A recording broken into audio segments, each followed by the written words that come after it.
Welcome to Rajabhogam cooking series. நாட்டுக்கோழி குழம்பு நீங்க ஆல்ரெடி பார்த்திருப்பீங்க. இப்போ நாட்டுக்கோழி பிச்சு போட்ட நாட்டுக்கோழி பண்ணியிருக்கோம். மஞ்சள் மஞ்சள் கொஞ்சம் பொன்னான மலரே ஊஞ்சல்.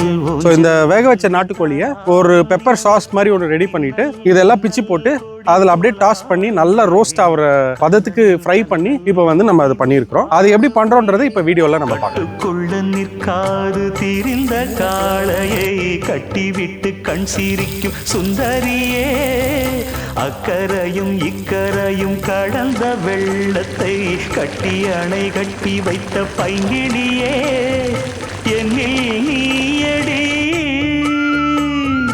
உன்னில் நான். இப்போ நல்லெண்ணெயில சின்ன வெங்காயம் பச்சை மிளகா எல்லாம் போட்டு ஒரு பெப்பர் சாஸ் ஒன்று ரெடி பண்ணி இப்போ நாட்டுக்கோழி நம்ம செஞ்சோம். பிச்சு போட்ட நாட்டுக்கோழி. அண்ட் இது இப்போ வந்து பரோட்டா கூட இல்லை ரைஸ் கூட வச்சு சாப்பிட்டோம்னா அட்டகாசமா இருக்கும். என்னை தொட்டு நெஞ்சை தொட்டு